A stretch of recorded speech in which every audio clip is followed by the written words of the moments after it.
नमस्कार दोस्तों, मैं पूजा आपका स्वागत करती हूँ आपके अपने चैनल एस्ट्रो लाइफ विजन में। आज हम बात करेंगे गुरु ग्रह के बारे में। क्या होता है गुरु ग्रह और क्या होती है इसकी महादशा। आज बताएंगी हमारी एस्ट्रोलॉजर अंजू जी कि क्या होता है गुरु ग्रह और क्या होती है इसकी महादशा। सबसे पहले नमस्कार पूजा जी। नमस्कार दोस्तों। आज की वीडियो में हम बात करेंगे गुरु ग्रह के बारे में। गुरु ग्रह क्या है, गुरु ग्रह की महादशा क्या होती है और गुरु ग्रह के हमारी लाइफ पे क्या इफेक्ट्स पड़ते हैं। गुरु का नाम आते ही सबसे पहला थॉट जो हमारे माइंड में आता है या सबसे पहली चीज जो हमारे माइंड में आती है वो होती है ज्ञान। सबसे पहले हम जानेंगे हम गुरु होते क्या है। गुरु का मतलब होता है हमारे टीचर्स, बिल्कुल ज्ञान देने वाले। यस, वो लोग जो हमें ज्ञान देते हैं। तो गुरु ग्रह बेसिकली हमें ज्ञान देता है। कुंडली में हमारे टोटल 9 ग्रह होते हैं। 9 ग्रह में से सबसे मेन ग्रह जो बोले जाते हैं वो है गुरु ग्रह। अगर आपके गुरु को आपने अच्छा कर लिया तो आपके बाकी 8 के 8 ग्रह अलाइंड हो जाते हैं। गुरु कुंडली में हमारे बाकी 8 ग्रहों को अनुशासन में लाते हैं, अलाइंड करते हैं। तो सबसे ज्यादा जरूरी है कुंडली में आपके गुरु ग्रह को अच्छा करना। अब आप यहाँ पे क्वेश्चन पूछेंगे कि क्या कुंडली में सबके गुरु ग्रह अच्छे होते हैं? ऐसा नहीं होता है। हाँ, क्योंकि सबकी कुंडलियां अलग अलग, सबके ग्रह अलग, सबकी कुंडली अलग होती है, सबके लगन अलग है, सबके ग्रह अलग है, सबकी राशि अलग है। तो गुरु भी किसी घर में या किसी राशि में उच्च के होते हैं और किसी राशि में नीच के होते हैं। कुंडली में बेसिकली कर्क राशि में गुरु उच्च के माने जाते हैं और मकर राशि में गुरु नीच के माने जाते हैं। लेकिन ऐसा कहा जाता है कि गुरु अगर नीच के भी हैं मगर वो है तो गुरु। हाँ, कंडीशन तो गुरु की अप्लाई होती है तो वो गुरु, ज्ञान के दाता। बिल्कुल। गुरु को यहाँ हम विष्णु भगवान जी से रिलेट करते हैं। गुरु का मतलब है विष्णु भगवान जी। तो क्या भगवान किसी का बुरा कर सकते हैं? नहीं, है ना। तो अगर गुरु नीच के भी हैं तो इट डजंट मीन कि वो आपको कुछ आपके साथ बुरा करेंगे या कुछ, जब तक कि अगर हमारे कर्म गलत ना हो।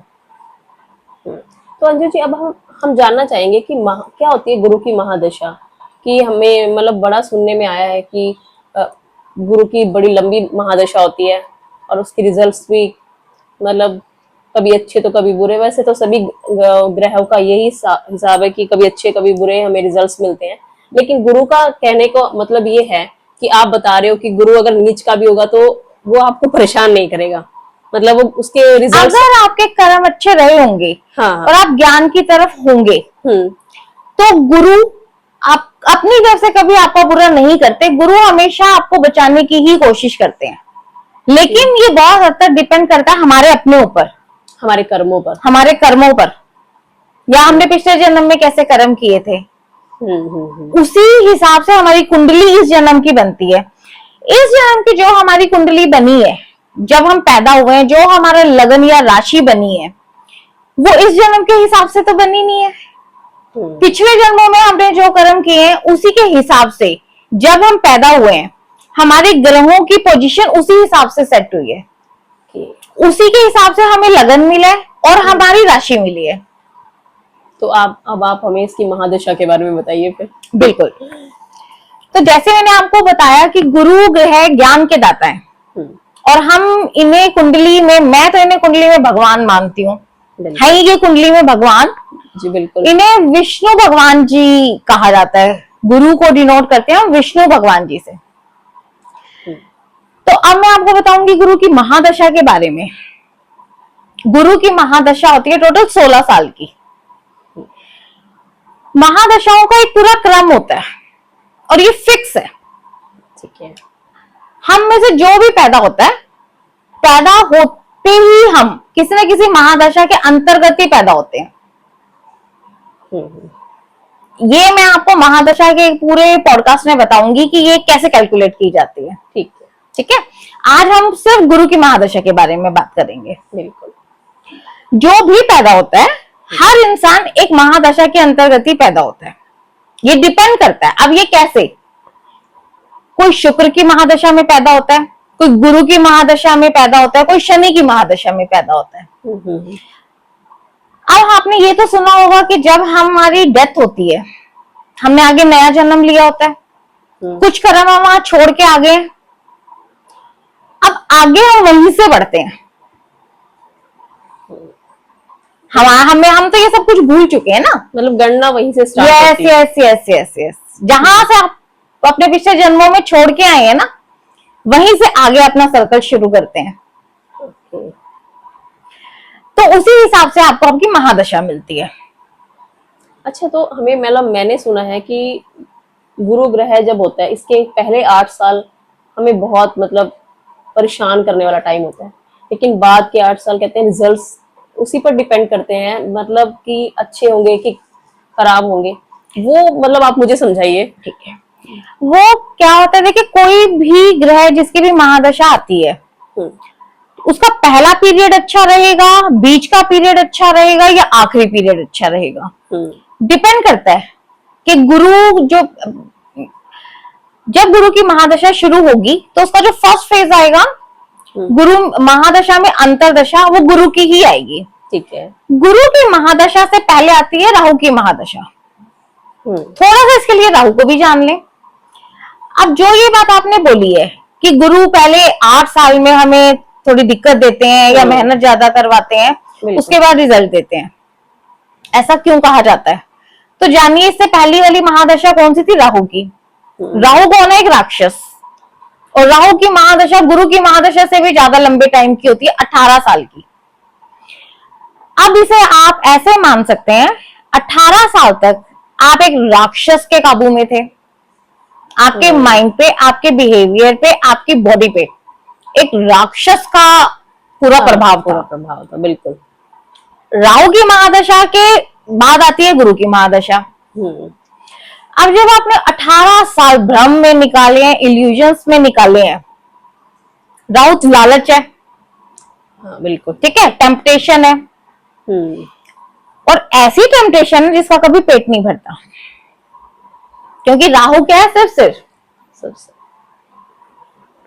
तो अब ऐसी महादशा के खत्म होते ही जब गुरु की महादशा शुरू होती है, गुरु क्या बोलता है? सारा लालच छोड़ दो। वो सबसे पहले हमें सुधारने पर काम करता है, इसीलिए हमें लगता है कि वो कष्टमयी टाइम है। yes. कि बड़ा परेशानी वाला टाइम। बिल्कुल ठीक कहा पूजा जी। जब राहु के आप प्रभाव से बाहर निकले, आप आए गुरु के पास। गुरु के अब पूरे 16 साल तक आपके ऊपर गुरु का प्रभाव है। गुरु बोलते हैं लालच छोड़ो, भौतिक चीजों का लालच छोड़ो, पैसों का लालच छोड़ो। गुरु क्या कहते हैं? ज्ञान सीखो, अच्छे कर्म करो, ज्ञान सीखो, मेडिटेशन करो, स्पिरिचुअलिटी की तरफ जाओ। गुरु के पास देने को भगवान हमें क्या देते हैं? ब्लेसिंग्स। बिल्कुल। तो गुरु हमें क्या कहते हैं? सही रास्ते पे चलो, वो हमारा मार्गदर्शन करते हैं और हमारे लालच को खत्म करने की कोशिश करते हैं। अभी तक हम लालच में फंसे हुए थे, इसीलिए हमें वो बहुत मुश्किल लगता है। हाँ, इसीलिए हम कहते हैं कि वो समय बड़ा परेशान करने वाला हो जाता है हमारे लिए। अचानक से आपका पूरा परिवर्तन हो रहा है। अभी तक आप लालच में फंसे हुए थे, अब आपने भक्ति के मार्ग पे जाना है। और आप सब जानते हैं कि भक्ति हमें कहती है सारा लालच छोड़ दो, सारी भौतिक चीजों को छोड़ दो। तो अब आपने अंदर से अपना सुधार करना है। और किसी भी तरह का कोई भी सुधार या परिवर्तन जब भी होता है, एक बार तकलीफ तो आती है। इसीलिए कहा जाता है कि गुरु शुरू में आपको तकलीफ देते हैं, अब आपको ध्यान लगाना है और बाद में रिजल्ट्स उसके फिर इतने ही अच्छे मिलते हैं हमें। आपको ध्यान कब लगेगा? जब आप सब चीजों से अपने आप को हटा लोगे, तब जाके आपका ध्यान लगेगा, आप भक्ति के मार्ग पे जाओगे। अब जब आपकी गुरु की महादशा आएगी तो आपको मंदिर जाना चाहिए, नियम से पूजा पाठ करनी चाहिए। अब इसके पीछे जब गुरु की महादशा थी, आप टोटल ऑपोजिट थे। राहु आपका ध्यान नहीं लगने देता, बिल्कुल। राहु आपका ध्यान भटकाता है। तो सबसे पहली चीज जो डिफिकल्टी आती है वो यही आती है, ध्यान लगाना। ठीक है। आप वैसे फोन पे बात करें 1 घंटा तो आपको टाइम का पता नहीं चलेगा, लेकिन जब आप मेडिटेशन करेंगे या भक्ति करेंगे तो 5 मिनट में ही आपको या तो उबासी आनी शुरू हो जाती है या नींद आनी शुरू हो जाती है या आपका ध्यान भटकना शुरू हो जाता है। हाँ, सबसे मुश्किल काम उस पर ध्यान लगाना ही हो जाता है। अभी आप फोन पे बात करें, टीवी देखें, आप 1 घंटा बड़ी आराम से कर लेंगे, से पता भी नहीं चलेगा। लेकिन सिर्फ 5 मिनट अगर आपको भक्ति करनी होगी तो उसी में आपको नींद भी आएगी, आपका ध्यान भी भटकेगा। ये है गुरु। बिल्कुल। इसीलिए हमें गुरु की महादशा के स्टार्टिंग टाइम पे मुश्किल लगती है। बिल्कुल। तो जैसा मैंने आपको बताया, गुरु की महादशा 16 साल की होती है और फर्स्ट फेज इसका गुरु का गुरु में ही होता है। तो अचानक से आपके अंदर पूरा परिवर्तन ला देंगे। जो इंसान पहले मंदिर नहीं जाते थे, बिल्कुल भी भगवान को नहीं मानते थे, अब वो धीरे धीरे भगवान को मानना भी शुरू कर देंगे, मंदिर का नियम बनाना भी शुरू कर देंगे, भक्ति पूजा पाठ ये सब करना शुरू कर देंगे। ये चेंज उनके अंदर से आता है। और गुरु की 3 दृष्टि होती है। गुरु की दृष्टि कभी भी खराब नहीं होती। हाँ, टीचर कभी खराब हो ही नहीं सकता। बिल्कुल। गुरु की दृष्टि जिसके ऊपर भी पड़ेगी वो अलाइंड हो जाएगा। बिल्कुल। गुरु की टोटल 3 दृष्टि होती है, 5, 7 और 9। ठीक है। 7वीं दृष्टि जैसा आप जानते हैं सभी ग्रहों की होती है। सभी ग्रहों की होती है। ठीक है ना। तो सभी ग्रहों की अलग अलग दृष्टि होती है, ये हम किसी पॉडकास्ट में बात करेंगे। अभी हम गुरु की बात करते हैं। तो गुरु की टोटल 3 दृष्टि होती है, 5, 7 और 9। 7वीं दृष्टि सबकी है, सीधी दृष्टि। 5वीं और 9वीं दृष्टि गुरु की बहुत अच्छी मानी जाती है। ऐसा कहा जाता है गुरु का मतलब है दीपक। जिस घर में गुरु है उसमें ये इतना अच्छा रिजल्ट नहीं देते, लेकिन जहां इनकी दृष्टि पड़ती है वहां इनके ज्यादा अच्छे रिजल्ट मिलते हैं। क्योंकि आपने नॉर्मली देखा होगा, जब हम दीपक जलाते हैं उसके नीचे तो हमेशा अंधेरा रहता है और जहां उसकी लौ जल के बिखरती है, बिल्कुल, वहां रोशनी होती है। तो इसीलिए जहां भी गुरु की दृष्टि पड़ती है वहां रोशनी हो जाती है। इसीलिए कहा जाता है गुरु की दृष्टि बहुत अच्छी मानी जाती है। बिल्कुल। जैसे शनि की दृष्टि अच्छी नहीं मानी जाती, शनि जिस घर में बैठे हो वो अच्छा माना जाता है, उसकी दृष्टि अच्छी नहीं मानी जाती। ऐसे गुरु जहां बैठे होंगे उस घर का इतना अच्छा रिजल्ट नहीं आएगा, बट जहां उनकी दृष्टि पड़ेगी वो और ज्यादा अच्छा रिजल्ट आएगा। हाँ, जिसको वो सामने से देख रहे हैं, तो अगर गुरु राहु को, अब मैं यहाँ आपको अपना ही एक छोटा सा एग्जाम्पल देती हूँ। मेरी अपनी राहु की महादशा चल रही है, सबसे खतरनाक। और मैं यहाँ बैठ के ज्ञान की बात कर रही हूँ, और अभी मैंने आपको बोला कि राहु ध्यान नहीं लगने देता, भक्ति नहीं करने देता, मंदिर नहीं जाने देता, मेडिटेशन नहीं करने देता, और मैं उसका एक ऑपोजिट हूं। कैसे? यहां आती है दृष्टि की बात। मेरी अपनी कुंडली में D1 चार्ट में राहु के ऊपर गुरु की 9वीं दृष्टि पड़ रही है। हाँ, वो इसीलिए राहु को एक्टिव नहीं होने दे रहा। यस। राहु की गुरु पे 5वीं दृष्टि पड़ रही है। राक्षस भी गुरु को देख रहा है और इस वक्त उसी की महादशा चल रही है। लेकिन कहते हैं इवन दैट मैं यहाँ बैठ के आपको ज्ञान की बातें बता पा रही हूँ, मैं एस्ट्रोलॉजर बन पाई गुरु राहु की महादशा में ही। अब मेरे साथ ऐसा कैसे हो गया, ये मैं आपको अपना खुद का एग्जाम्पल दे रही हूँ। हाँ, तो ये मतलब एक गुरु की दृष्टि ने आपका ये सारा। गुरु की दृष्टि अगर राक्षस पे भी पड़ेगी ना, हाँ, तो वो उसको भी सुधार देगी। बिल्कुल।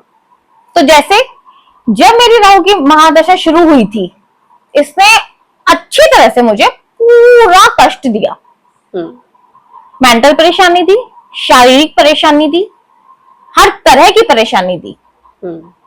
लेकिन साथ ही मेरा ध्यान, और मुझे अपनी आज तक बीमारी की वजह पता नहीं चली राहु की वजह से, लेकिन साथ ही मेरा ध्यान भक्ति की तरफ जाने लगा। जैसे मैंने आपको बताया कि गुरु में गुरु ही आते हैं, ऐसे राहु में राहु आते हैं। जब राहु में राहु आए, उन्होंने मेरे को जी तो दुख दिया, परेशानियां दी। और जब फिर उसके बाद राहु में गुरु आए, सीक्वेंस के हिसाब से राहु राहु राहु के बाद राहु के बाद गुरु की अंतरदशा आई। जैसे ही गुरु की अंतरदशा आई 2019 में,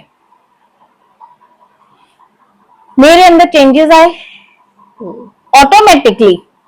जब मुझे कहीं से कोई इलाज नहीं मिला तो मेरा ध्यान भक्ति की तरफ गया, भक्ति की तरफ चला गया।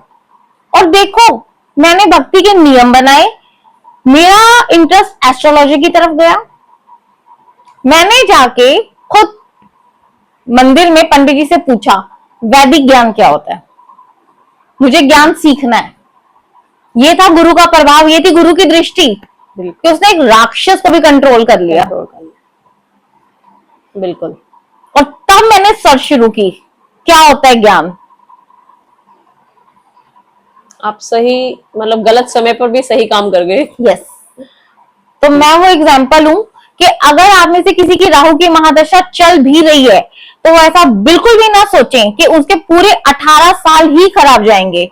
मैं आपके सामने एक लाइव एग्जाम्पल हूं जिसकी राहु की महादशा चल रही है और आपके सामने बैठ के वो ज्ञान की बातें भी कर रहे हैं और वो एक एस्ट्रोलॉजर बन रहे हैं। पर उसके लिए मेहनत आपको करनी पड़ेगी। मेहनत आपको ही करनी पड़ेगी। राहु परेशान करेगा या और अदर ग्रह परेशान करेंगे, लेकिन गुरु के अंदर इतनी पावर है, जैसा मैंने आपको वीडियो के स्टार्टिंग में बोला कि गुरु सभी ग्रहों को अलाइन कर देते हैं जिन पे भी उनकी दृष्टि पड़ेगी। तो अगर आपने अपनी कुंडली में एक गुरु ग्रह को भी अच्छा कर लिया, अपना फोकस गुरु ग्रह के ऊपर किया, तो ये आपके कुंडली के सारे ग्रहों को अलाइन कर देंगे। ऐसा कहा जाता है जिनकी गुरु की राशि हो, गुरु का लगन हो, उनके 90% दोष खत्म हो जाते हैं। मेरी अपनी राशि गुरु की है, धनु राशि, और आज मैं आपके सामने बैठी हूं, ज्ञान की बातें कर पा रही हूं कर रही हूं। और राहु की महादशा में। बिल्कुल। तो राक्षस बड़ा नहीं है, भगवान बड़े हैं, गुरु बड़े हैं, गुरु बड़े हैं। तो गुरु ने कर लिया ना राहु को कंट्रोल। तो आप अंजू जी फिर हमें इसकी कोई रेमेडीज भी बताइए इनको। बिल्कुल बिल्कुल बिल्कुल बिल्कुल, कि सभी अपने गुरु को आपकी तरह अच्छा कर सके। गुरु की बिना कुंडली देखे सबसे बढ़िया रेमेडी जो है, अगर आप में से किसी की गुरु की महादशा चल रही है और उन्हें कुंडली देखनी नहीं आती, उन्हें बस इतना पता है कि उन्हें उनकी गुरु की महादशा चल रही है, बिना कुंडली दिखाए आप बस अपना एक नियम बना लीजिए कि आपने 24 घंटों में से मिनिमम 1 घंटा, चाहे वो आप लगातार 1 घंटा दें, चाहे वो आप मंदिर में जाने का नियम बना लें। यहां मंदिर का मतलब सिर्फ मंदिर से नहीं है, गुरुद्वारा, मंदिर, कोई भी धार्मिक जगह। हाँ, आपकी अपनी कोई भी धार्मिक जगह जैसा आपका कल्चर हो, जिसका आप मानते हो। बिल्कुल। ठीक है। तो वहां का आप अपना एक नियम बना लें कि वहां जाएं, कि वहां आपको जाना है, नियम से जाना है, लेकिन ऐसा नहीं कि वो आज गए हैं फिर 4 दिन नहीं गए हैं, है ना, या आज चले गए फिर आज 8 बजे जा रहे हैं, कल 10 बजे जा रहे हैं। नहीं, कोई भी ग्रह हो वो नियम जरूर मांगता है।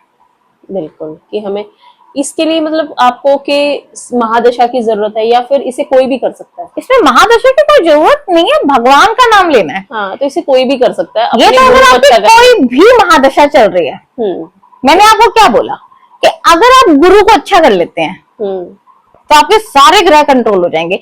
यहाँ मैं आपको एक पुरानी कथा भी इसके बारे में बताती हूँ, एक माइथोलॉजी स्टोरी। ठीक है, ठीक है। मैं किसी के भगवान के ना तो विरुद्ध बोल रही हूँ, है ना, और बस सिर्फ एक पुरानी कथा के बारे में बता रही हूँ। और ये चीज जो मैं आपको बताऊंगी आप खुद चेक कर सकते हैं। बिल्कुल। जो शिव भगवान को मानता है या विष्णु भगवान को मानता है, मैं ये नहीं कह रही कि शिव भगवान बड़े हैं, विष्णु भगवान बड़े हैं। बिल्कुल। ठीक है। जो ग्रंथों को पढ़ते हैं और जिन्होंने ज्ञान लिया है उन्हें ये बात समझ में आ जाएगी। जैसा मैंने आपको बोला, गुरु ग्रह है विष्णु भगवान। ठीक है। तो विष्णु भगवान से रिलेटेड एक पुरानी कथा है। विष्णु पुराण आप में से जिन्होंने भी पढ़ा होगा, देखा होगा या सुना होगा। विष्णु पुराण का आप उठाएं और देखें, उसके अंदर या पढ़ें, या अभी तो आजकल इतनी फैसिलिटीज हैं, हाँ, आप फोन पे भी देख सकते हो। आप फोन पे देख सकते हैं, आप टीवी पे देख सकते हैं। आप विष्णु पुराण लगाइए, आप उसको सिर्फ फर्स्ट एपिसोड देखिए। ये जो बात मैंने आपको बोली कि गुरु ग्रह को अगर आपने ठीक कर लिया तो आपके सारे ग्रह ठीक हो जाएंगे, मैं ये इसके ऊपर बता रही हूं कैसे कैसे ये बात मैंने कैसे कही। ठीक है। विष्णु पुराण में सबसे पहले सृष्टि में विष्णु जी आए। ठीक है। ठीक है। विष्णु जी के नेत्रों से, आंखों से सूर्यदेव बने। ठीक है। उनके मन से चंद्रमा बने। उनकी नाभि से ब्रह्मा जी बने। त्रिनेत्र से शिव जी बने। उनकी भुजा से लक्ष्मी माता बनी। मतलब सभी भगवान का जन्म उन्हें कह सकते तो हैं। सबके दाता, सब ग्रहों के दाता कौन हुए? हाँ। इसीलिए कुंडली में गुरु को सबसे ऊपर माना गया और उनका स्ट्रांग होना भी बहुत इसीलिए जरूरी है। कहा गया कि कुंडली में गुरु की दृष्टि खराब नहीं हो सकती। नहीं। कैसे हो सकती है? सब ग्रहों को किसने बनाया? बनाने वाले कौन है? अपनी ही संतान को वो कष्ट कैसे दे सकते हैं? बिल्कुल। अगर आप सही रास्ते पे चल रहे हैं, भक्ति कर रहे हैं, भगवान का नाम ले रहे हैं, तो वो आपको आपके साथ गलत कैसे कर सकते हैं? हाँ, लेकिन ये सच है कि हमने कुछ तो गलत कर्म किए होते हैं ना, तभी हम लोग यहाँ अब वापस आए हैं। बिल्कुल, है ना? तो अब उन गलतियों को सुधारना है। उन गलतियों को अगर सुधारना, और अगर हमने पीछे कुछ गलतियां की हैं भक्ति में या किसी भी तरह की, इसीलिए इस जन्म में गुरु हमारी कुंडली में नीच के है ना। हाँ, बिल्कुल। तभी हमारी कुंडली में गुरु नीच के है ना। कोई बात नहीं, अब आप उन्हें सुधार ले। अब आप अपनी उस गलती को सुधार ले। हाँ, अब हम दोबारा वो गलती ना करें जो हम और भगवान का दिल तो हम सब जानते हैं कितना बड़ा होता है। बिल्कुल। हम जितनी मर्जी गलतियां करते हैं, एक बार जाके उनके पास माफी मांगते हैं, हाँ, वो तुरंत हमें माफ कर देते हैं, बशर्ता आगे गलतियां रिपीट नहीं होनी चाहिए। इसीलिए हम कहते हैं ना, गुरु हमारे मार्गदर्शक है। बिल्कुल, वो हमारा मार्गदर्शन करते हैं, हमें सही राह पर लाते हैं। तो कोई बात नहीं, अगर आपकी कुंडली में गुरु नीच के भी है तो इसका ये मतलब बिल्कुल नहीं है कि आपके साथ हमेशा बुरा होगा। आप अपने गुरु को अच्छा कीजिए, और इसके लिए आपको बहुत ज्यादा मेहनत नहीं करनी है। 24 घंटे में से सिर्फ 1 घंटा देना। हाँ, जो भी करना है वो नियम से करना, लेकिन हाँ, नियम से करना है। अगर आप मंदिर जा रहे हैं, सुबह 6 बजे जाएं। 6 बजे नहीं जा सकते, अपने टाइम के अवेलेबिलिटी के हिसाब से अपना एक नियम बनाएं। क्योंकि देखिए, अगर हम सब ग्रस्त जीवन में हैं, तो गृहस्थी हमारे लिए बहुत जरूरी है। बिल्कुल। ठीक है ना? तो जो भी आपकी टाइम की अवेलेबिलिटी हो, भगवान का नाम लेने के लिए ना कोई टाइम नहीं होता। हाँ, जिस समय भी हमें लगे हम फ्री हैं, हम कर सकते हैं, हमें करना जिस चाहिए। समय भी आप उनका नाम लेंगे, वो आपको ब्लेस ही करेंगे। बिल्कुल। तो वो लोग जो बोलते हैं हमारे पास तो टाइम ही नहीं होता, तो ये उनके लिए है। बिल्कुल, कि आपके पास टाइम होता है, ठीक है, सुबह 6 बजे आपके पास टाइम नहीं होता, कोई बात नहीं, आप 10 बजे कर ले, आप 11 बजे कर ले। भगवान नहीं कहते कि अगर कोई मेरे पास 10 बजे आ रहा है तो मैं उसकी नहीं सुनूंगा। उन्हें ऊपर बैठे हुए सब कुछ दिख रहा है। बिल्कुल, उन्हें पता है आपके पास कितना टाइम है और कितना टाइम नहीं है। आ सकते हो, वो देख रहे हैं, वो सब कुछ देख रहे हैं। बिल्कुल। ये जो एक्सक्यूजेस देते हैं ना ये हम अपने आप को देते हैं। अपने आप को, बिल्कुल। जिसे नहीं करना उसके पास सब कुछ, ये हम अपने आप को दे रहे हैं। जब हम टाइम निकालने लगेंगे तो टाइम बहुत अच्छे से निकल भी जाएगा। बिल्कुल। तो आप अपना गुरु की महादशा में नियम बनाएं कि आपको 1 घंटा भक्ति का देना ही देना है। और मैं ये बोलूंगी, एक सबसे अच्छी रेमेडी जो बिना कुंडली के आप में से कोई भी कर सकता है। अगर आपकी गुरु की महादशा चल रही है तो भी, नहीं चल रही है तो भी कोई भी ग्रह आपको कष्ट दे रहा है, ये वो रेमेडी है जिसके लिए कुंडली देखने की जरूरत नहीं है। आप गुरु मंत्र का जाप शुरू कर दें। जाप कभी भी नेगेटिव इफेक्ट नहीं देता। वो हम कोई भी और किसी भी टाइम, देखो, दान, मैं यहाँ पे आपको एक चीज और क्लियर करती हूँ। नॉर्मली रेमेडी में हमें क्या बताया जाता है, या तो मंत्र जाप या दान, है ना। हाँ। और दान हम किसका करते हैं, जो ग्रह हमारा नीच का हो, जो ग्रह हमें खराब रिजल्ट दे रहा हो, या जिस ग्रह के अंदर पावर नहीं होती, हम उसे एक्टिवेट करते हैं हम तो उसके लिए हम दान करते हैं, है ना। तो दान आपको पूछ के करना है। उसके लिए तो आपको पता होना चाहिए ना कौन सा ग्रह आपका सही नहीं है, कि किस ग्रह के लिए हमें दान करना है, किस ग्रह के लिए हमें दान करना है। लेकिन मंत्र जाप एक ऐसी चीज है, आपको कोई भी ग्रह कोई भी दशा है, कोई भी ग्रह नीच का है या उच्च का है, अगर आपका ग्रह उच्च का है तब भी मंत्र जाप आपको और ऊपर ही लेके जाएंगे, नीचे कभी नहीं लेके जाएंगे। उसका प्रभाव और अच्छा होता जाएगा, उसका प्रभाव और अच्छा होता जाएगा। अब इस कलयुग में तो हमें पैसा ही चाहिए भक्ति भी हम पैसे के लिए ही करते हैं। हाँ सही में अगर हम मंदिर भी जाएंगे तो वहां पे हम मांगेंगे क्या, कोई मांगेगा कि भगवान जी 1 लाख की सैलरी हो जाए, कोई मांगेगा भगवान जी 5 लाख की सैलरी हो जाए। अल्टीमेटली मांगेंगे हम पैसा, है ना। हम सुख सुविधाओं को मांगते हैं तो वो भी पैसे से राहु को मांगते हैं, या तो राहु को मांगते हैं या फिर लक्ष्मी माता को। कलयुग में इसीलिए बोलते हैं, इस कलयुग में 2 ग्रह ही मेन है। कलयुग का राजा है राहु। क्यों बोलते हैं, राहु और शुक्र। हाँ, राहु के गुरु है शुक्र। हाँ, उदय के गुरु। राहु आपको देगा पैसा और शुक्र उस पैसे को भोग करना सिखाएगा। हाँ, ठीक है ना। राहु आपको देगा इंस्टेंट पैसा, पैसा चाहिए तो आपको राहु को एक्टिवेट करना है, और वो पैसे का अगर भोग करना है तो लग्जरी, रोमांस, ये सब आएगा तो पैसे से ही ना। तो हमें अपने शुक्र पे काम करना होगा। वैसे है ना। तो हम भगवान के पास जाके भी मांगते राहु को ही है बिल्कुल पैसा आ जाए, पैसा आ जाए, पैसा आ जाए, है ना।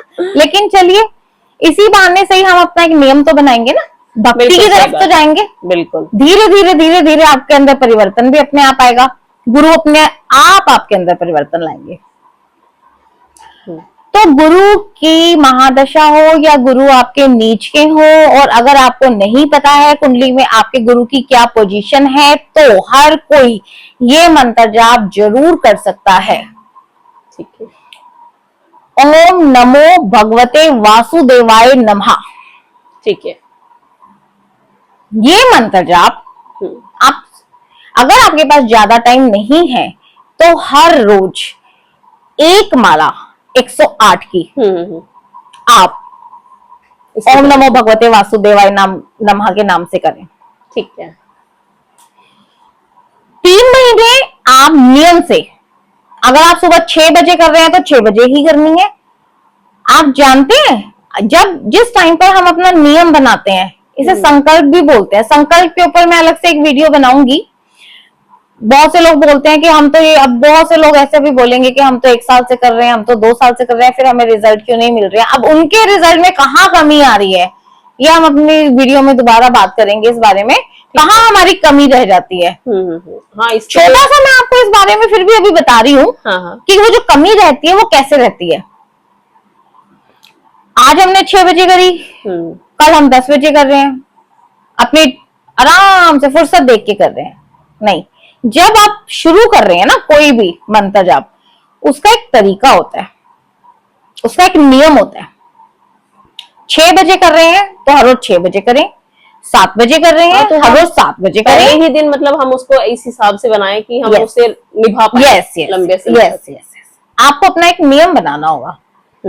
अगर आप नियम से करेंगे, 3 महीने आप करें, 3 महीने के बाद उस 3 महीने में नोटिस करें कि आपके साथ क्या क्या चेंजेस हो रहे हैं। अपनी डायरी लगाएं, नोट करें, पहले दिन से तीसरे महीने तक की उस डेट को लिख लें, और आप खुद अनुभव करेंगे अगर आपने नियम से किया है तो। बिल्कुल। मेरी राहु की महादशा होने के बावजूद टोटल 9 साल मेरी राहु की महादशा को हो चुके हैं, आधी निकल गई है, आधी निकल चुके हैं। शायद ही ऐसा कोई दिन जाता है जिस दिन मैं खुद ये मंत्र जाप नहीं करती हूँ। ठीक है। इसीलिए मैं इतने विश्वास के साथ ये बात बोल सकती हूँ कि आप करें, नियम से करें और रिजल्ट खुद बताएं। हाँ, आप हमें कमेंट बॉक्स में बता सकते हैं। बिल्कुल बताना भी चाहिए बशर्ते आपको नियम से जरूर करना है, नियम का ध्यान पूरी तरह से रखना है। अपना नियम बनाए, समय के हिसाब से बनाए, अपने समय के हिसाब से बनाए। जो सुबह 6 बजे 7 बजे 8 बजे नहीं कर सकता, कोई बात नहीं। हाँ, दिन के 10 बजे 11 बजे 12 बजे करें, शाम को 4 बजे 5 बजे 6 बजे 7 बजे, जो भी टाइम आपके पास अवेलेबल हो, लेकिन उस टाइम पे आपका पूरा फोकस सिर्फ फिर आप उन्हीं मंत्र जाप पे होना चाहिए। बिल्कुल, सिर्फ इतनी ही शर्त है, टाइम आपका। बस फिर तो फ्लेक्सिबल हो गया ना कि आप कर नहीं, फ्लेक्सिबल नहीं, मतलब नियम जो बना रहे हैं ना, टाइम आप अपनी अवेलेबिलिटी के हिसाब से सिलेक्ट कर सकते हैं कि आप चाहे सुबह 6 बजे करें, चाहे सबको भेज के आराम से 11 बजे करें, कोई बात नहीं। लेकिन फिर जिस टाइम पे शुरू करेंगे हर रोज उसी टाइम पे करना। हाँ, अगर आपने ये 6 बजे करा है सुबह या दिन में 11 बजे किया है, ऐसा नहीं है कि अगर आप 6-5 हो गए 6-10 हो गए तो कुछ गलत हो गया। ठीक है, कभी आप 6-5 हो गए 6-10 हो गए, 5 या 10 मिनट इधर उधर हो सकते हैं, या आप कहीं बाहर गए हुए हैं किसी काम से, हाँ, तो उस टाइम आप नहीं कर पा रहे, तो उसको तो ऐसा नहीं है आप सोचेंगे कि आज मैंने उस टाइम पे नहीं किया तो अब मुझे कोई इसका रिजल्ट नहीं मिलेगा। नहीं, क्योंकि भगवान ऊपर बैठे हुए हमारी सारी पिक्चर देख रहे हैं। हाँ, आपका यहाँ से भाव अच्छा होना चाहिए, श्रद्धा अच्छी होनी चाहिए। आप अपना नियम बनाए, पूरा वो अपने आप करवा देंगे। बिल्कुल, तो इसी के लिए मतलब सबको करना चाहिए, नियम से करें, जो भी करें। बिना कुंडली दिखाए गुरु की महादशा चल रही है तो आप बस अपना ये एक नियम बनाएं, 3 महीने मंत्र जाप करें और 3 महीने के अंदर रिजल्ट खुद नोटिस करें। तो मैंने जैसे आपको बताया, गुरु की 16 साल की महादशा है और अंतरदशा में सारे ग्रह आएंगे। अब जैसे गुरु के साथ ही आएंगे फर्स्ट फेज में, उसके बाद गुरु के साथ शनि की आएगी अंतरदशा, शनि के बाद बुध की आएगी। तो ये पूरा एक सीक्वेंस है, सीक्वेंस हमेशा सेम ही चलता है। फिर उसके इफेक्ट्स उसके साथ मिक्स होकर इफेक्ट्स फिर उसी हिसाब से आते हैं। हाँ, कि जिस भी ग्रह की महादशा है, जैसे गुरु ग्रह की महादशा है, अब अंतरदशा में जो भी ग्रह आएंगे उसी हिसाब से उनके रिजल्ट आएंगे। गुरु के साथ अब कौन है तो वो उसी हिसाब से रिजल्ट देगा। हाँ, और उनके आपस में संबंध कैसे हैं, दृष्टि कैसी पड़ रही है, बिल्कुल, युति किसकी बन रही है, और किस प्लेनेट किस। अब मैं आपको एक चीज और बताती हूँ। जैसे मैंने अभी आपको बोला कि गुरु, नॉर्मली हमने कुंडली में देखा है कि सभी ग्रहों के आपस में कुछ दोस्त होते हैं, कुछ दुश्मन होते हैं, कुछ सम होते हैं, ना दोस्ती और ना दुश्मनी। हाँ जी, ठीक है। और 2 ग्रह ऐसे हैं, जैसे बुध, वो किसी को भी अपना दुश्मन नहीं मानता। हाँ, वो जिसके साथ बैठता है कहा जाता है उसी के जैसे काम करता है। हाँ, ऐसे कहते हैं गुरु का भी कोई दुश्मन नहीं है। ठीक है, गुरु के भी कोई दुश्मन नहीं है, लेकिन गुरु बुध को ज्यादा पसंद नहीं करते। अच्छा, उसकी वजह क्या है वो भी मैं आपको भी बताती हूँ। गुरु क्यों बुध को ज्यादा पसंद नहीं करते। बुध को गुरु से कोई दिक्कत नहीं है, लेकिन गुरु बुध से है। गुरु की जो वाइफ, गुरु ग्रह की जो धर्म पत्नी तारा, एक बार वो चंद्रमा के पास जाती हैं और उन्हीं के साथ रहना शुरू कर देती हैं। अब जो गुरु हैं वो जाते हैं इंद्रदेव के पास अपनी पत्नी को वापस लाने के लिए। तो युद्ध होता है। इस युद्ध में चंद्र का साथ दे देते हैं शुक्र ग्रह, लेकिन भगवान उन्हें किसी तरह से वापस ले आते हैं। अब जब तारा जी वापस आती हैं गुरु के पास, कुछ वक्त बाद पता चलता है कि वो गर्भ से हैं। तो जो ये बुध है ना, ये उनके पुत्र, ये चंद्र के पुत्र हैं। ओह माय गॉड, इसीलिए गुरु बुध को ज्यादा पसंद नहीं नहीं करते। करते। बुध को गुरु से कोई दिक्कत नहीं है, लेकिन गुरु को है। 9 ग्रह में से ये एक ग्रह है जिन्हें गुरु थोड़ा सा, इसीलिए गुरु बुध की युति हो या गुरु की बुध पे दृष्टि चल रही हो तो इनके प्रभाव में थोड़ा सा असर आ जाता है। थोड़ा कष्ट में हो जाते होंगे ये ना। हाँ, ठीक है। ठीक है जी। और हाँ, लेकिन गुरु चंद्रमा अगर युति में हो तो गज केसरी योग बनाते हैं।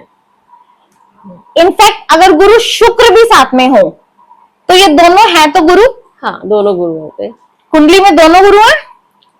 गुरु देवता गुरु है और शुक्र दैत्य गुरु। गुरु तो है लेकिन वो दैत्य गुरु है। इसके ऊपर भी मैं अलग से एक वीडियो बनाऊंगी। ठीक है। गुरु देवता गुरु कैसे बने और शुक्र दैत्य गुरु कैसे बने, कैसे बने, ठीक हाँ, है। वो आप कभी बड़े आराम से इनको बताना। Yes, सबको पता होना चाहिए। पता होना चाहिए कि दैत्य गुरु देव गुरु कैसे बने। और ऐसा भी कहा जाता है कि अगर ये दोनों एक साथ आ जाते हैं तो अच्छे रिजल्ट नहीं देते। हाँ, ऐसा ठीक सुना है। लेकिन ये सब मैं आपको एक अलग से वीडियो में क्लैरिफाई करूंगी। कॉम्पिटिटर हो जाते हैं ना, जैसे कॉम्पिटिटर हो जाते हैं। वो भी गुरु है, वो भी गुरु है, वो भी गुरु है, लेकिन दोनों गुरु की नेचर बिल्कुल अलग है। बिल्कुल अलग है। वो इनके नाम से ही पता चल जाता है। नाम से भी पता लगता है। दैत्य गुरु है, वो देव गुरु है। देव गुरु कहते हैं ज्ञान की तरफ जाओ।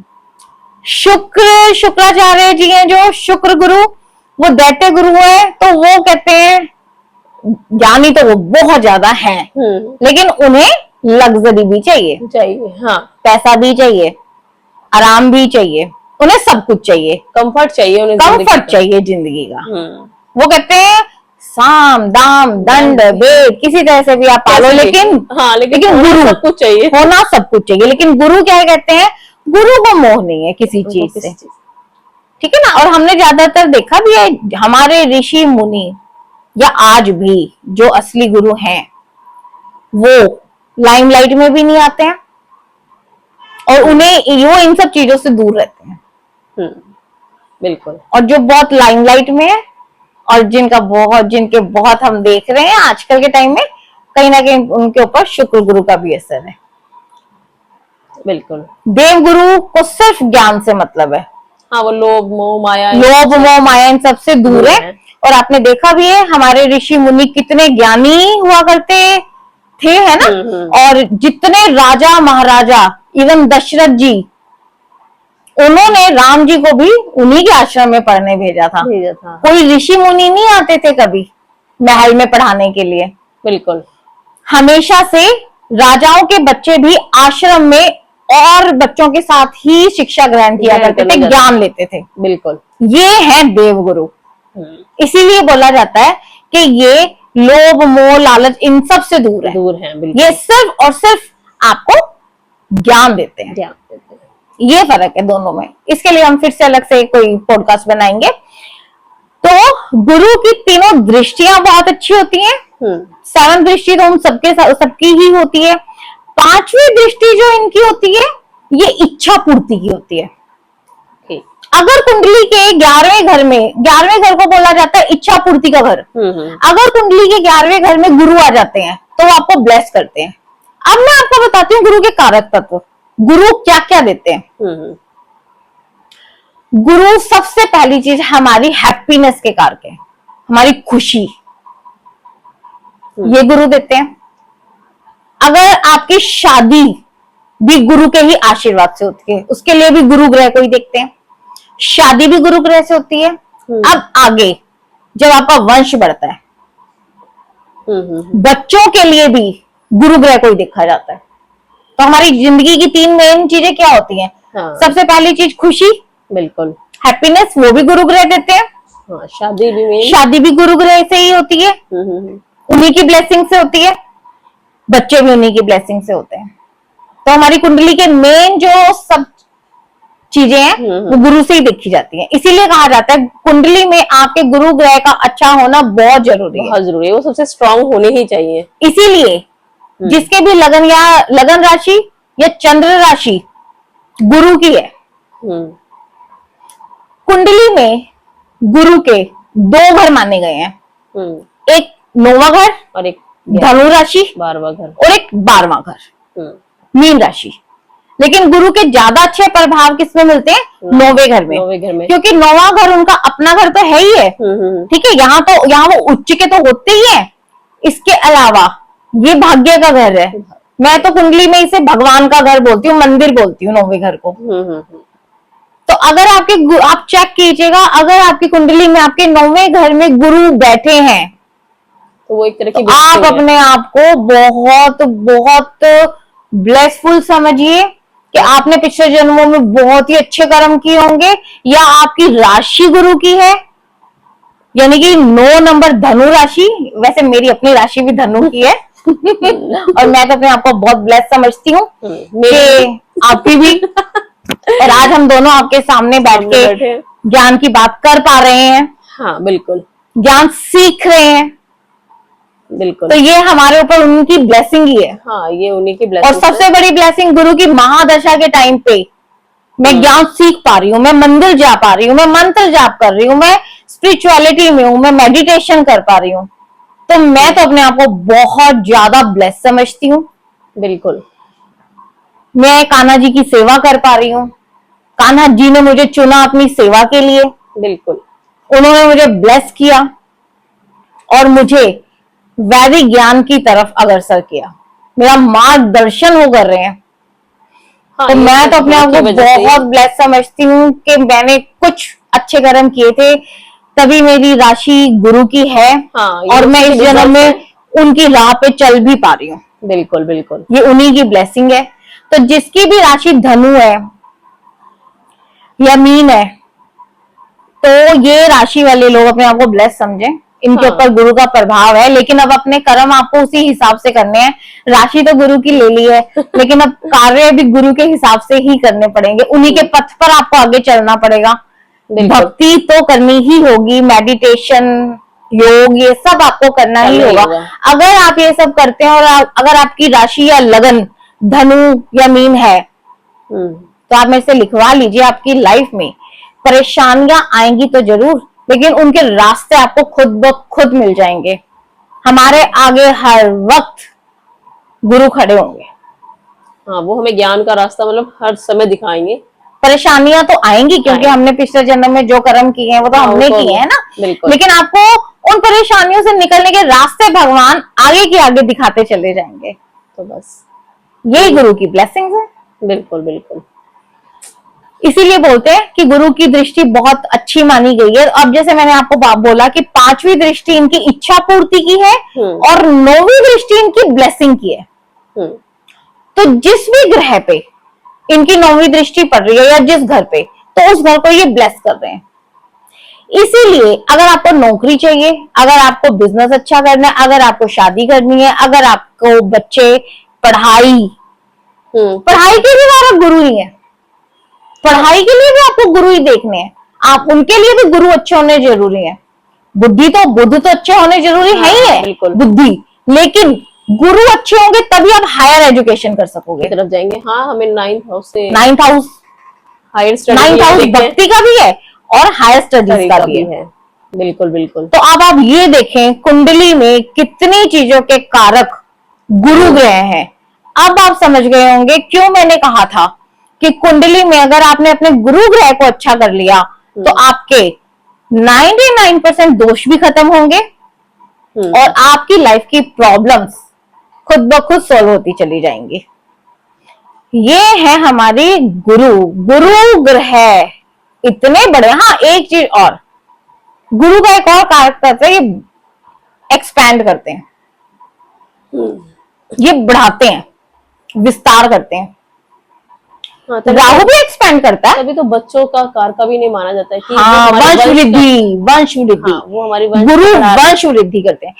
गुरु इतने बड़े ग्रह हैं, एक पॉडकास्ट इनके लिए कम है। हाँ, एक पॉडकास्ट में मैं पूरी जानकारी दे भी नहीं सकती, नहीं दे सकते, समय बहुत लिमिटेड है, फिर वीडियो बहुत बड़ी बन जाती है बिल्कुल, है ना। तो एक पॉडकास्ट में शायद मैं गुरु के बारे में पूरा बता भी नहीं सकती नहीं हूँ। कोई बात नहीं अंजू जी, हम एक और बना लेंगे, हम इस संपूर्ण ज्ञान देंगे, आप बीच में नहीं बिल्कुल छोड़ेंगे। बिल्कुल, क्योंकि गुरु के बारे में बोलने को इतना कुछ है, जैसे राहु के बारे में, क्योंकि राहु भी एक्सपेंड करते हैं, बिल्कुल लेकिन राहु कैसी वाली एक्सपेंशन देते हैं? भौतिक चीजों की और लालच की। लालच की, हाँ। गुरु कैसी एक्सपेंडेशन देते हैं? ये ज्ञान की। तो ऐसे ही जैसे भौतिक चीजों की कोई लिमिट नहीं है, एक इच्छा पूरी होती है इंसान दूसरी मांगने लग जाता है ना, बिल्कुल। ऐसे ही ज्ञान एक अथाह सागर है, ये तो आप सबने सुना ही होगा। बिल्कुल बिल्कुल, ज्ञान की कोई लिमिट ही नहीं है। हम इसको जितना लेते जाएंगे ये अब मैं अपनी पूरी जिंदगी, अगर नहीं, मैंने तो अपनी पूरी जिंदगी ज्ञान को सीखना ही है, मैंने तो अपनी जिंदगी को ज्ञान के नाम कर ही दिया है। बिल्कुल। मेरी तो अगली दशा ही गुरु की आनी है, और आई एम वेरी ब्लेस्ड कि अभी मेरी दशा आने में 9 साल पड़े हैं, गुरु की दशा आने में। हाँ जी बिल्कुल। अभी राहु में अगर मैं ज्ञान की तरफ चल पड़ी हूँ तो I am very much happy and blessed कि 9 साल बाद तो गुरु की मेरे ऊपर जो कृपा होगी वो आप सब देखेंगे। बिल्कुल देखेंगे, आप सब देखेंगे। बिल्कुल बिल्कुल, हम सब देखेंगे जरूर। बिल्कुल देखेंगे, इस बात पे मुझे पूरा विश्वास है। अगर मेरे इतने बुरे वक्त में गुरु का इतना बड़ा हाथ मेरे सिर पे है, हाँ तो बिल्कुल। मेरे को तो आगे की कोई टेंशन ही नहीं है। नहीं है, सही बात है, टेंशन मुझे तो बिल्कुल कोई टेंशन ही नहीं है कि बिल्कुल। आगे तो अच्छा, बस गुरु के पथ पे चलना है मुझे, हाँ, है ना? बिल्कुल, अपनी राह सही हाँ रखेंगे जी, तो हमें हाँ। रिजल्ट्स भी अच्छे ही मिलेंगे। अच्छे ही मिलेंगे। तो इसीलिए गुरु एक्सपैंड करते हैं, लेकिन ज्ञान का लालच बढ़ाते हैं वो। और अच्छी बात है, ज्ञान का लालच बढ़ेगा तो हमें कुछ अच्छा ही मिलेगा, अच्छा ही हम किसी को और दे पाएंगे। ज्ञान नेवर एंडिंग चीज है। हाँ बिल्कुल। कोई भी आपने देखा होगा, जितने भी अच्छे एस्ट्रोलॉजर है, बड़े एस्ट्रोलॉजर है, मैं चलो नाम नहीं लेना चाहूंगी, या जितने भी ज्ञानी लोग हैं, वो कभी भी ये नहीं बोलते कि मुझे ज्ञान आता है, हाँ। या मैं ज्ञानी हूं, या मुझे सब कुछ पता है। वो हमेशा यही बोलेंगे, मैं ज्ञान सीख रहा हूँ, बिल्कुल, या मैं ज्ञान सीख रही हूं। बिल्कुल। और ऐसा कहा जाता है, एक जन्म तो क्या 10 जन्म भी ज्ञान सीखने के लिए कम है। हाँ, क्योंकि ज्ञान की तो कोई हद ही नहीं है। और आप ऐसे बहुत से लोगों को देखेंगे जिन्होंने राहु की महादशा में, मुझे छोड़ दें, अदरवाइज राहु, क्योंकि मेरे ऊपर तो गुरु की ब्लेसिंग मैंने बताया, गुरु की 9वीं दृष्टि है, और ऊपर से मेरी राशि गुरु की है, बिल्कुल, है ना? अदरवाइज आप 90% लोगों को देखेंगे उनसे बात करके, जिनकी राहु की महादशा चल रही होगी, वो ज्ञान नहीं सुन पाते होंगे, वो नियम नहीं बना पाते होंगे, वो मंदिर नहीं जा पाते होंगे, वो पूजा पाठ नहीं कर पाते होंगे। हाँ, क्योंकि राहु एक भ्रमित ग्रह है। राहु को कंट्रोल करना बहुत मुश्किल है। मुश्किल है। हाँ, वो भ्रमित ही रखेगा ना आपको हमेशा। हाँ जी, हाँ जी, वो तो आपकी लालसा दूसरी चीजों में बढ़ाएगा ना, बिल्कुल, ठीक है।